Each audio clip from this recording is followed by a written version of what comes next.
And it's just, it's amazed me. I mean, really. I knew that he had a lot of problems growing up, and Mr. and Ms. Edwards always bailed him out, and everything. But with what you've uncovered and what I now know, it's amazing to me.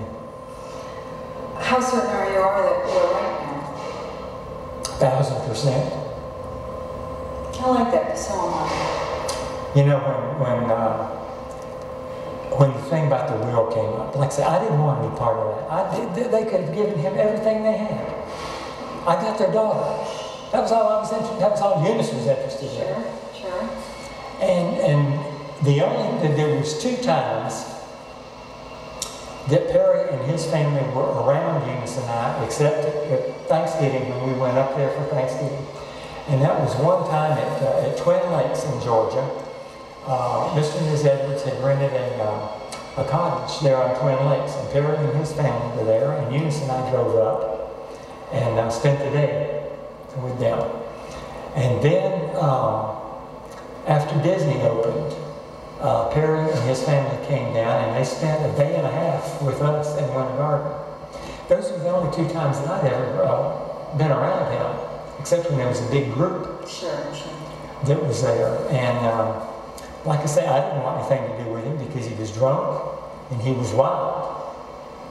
And there was no way that I was going to allow him to be drugged into my life, in my home. After the court records on him, I can see why. Well, I didn't know about that. I mean, I had already drawn my conclusions and opinions on it. I wish now, looking back in retrospect, when Eunice and I got there in Thanksgiving in 1975, and she and her mother, as soon as we drove in, Mrs. Edwards took Eunice and they left. They went in the house, and Mr. Edwards and I walked around the yard and talked. And about 30 minutes later, when she came out from where she and Mrs. Edwards had been, it wasn't the same person that drove up in the car with me.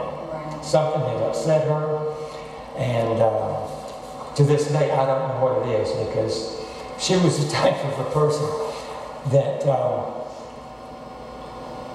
she'd tell you when she got ready to tell you. Right. And the more you pushed her, the more she dug her feet in. It's like a woman. Yeah. And she, when I asked her, she just told me no.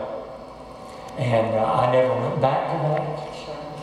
And when we left and went back home, I got busy with Christmas and all there in the store, and it's just something that never came up again.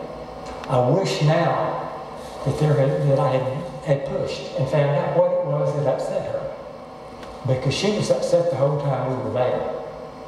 Well, the hidden police report page says that Thompson was told by Perry Edwards Jr.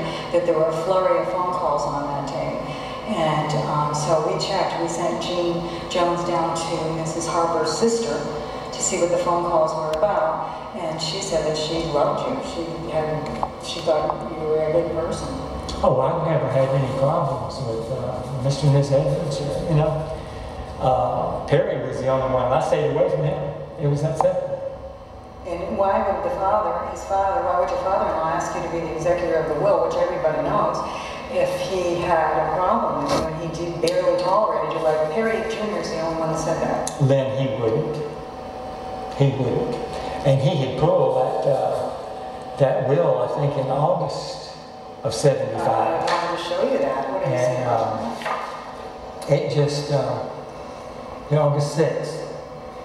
Right. And that's their signature. Right.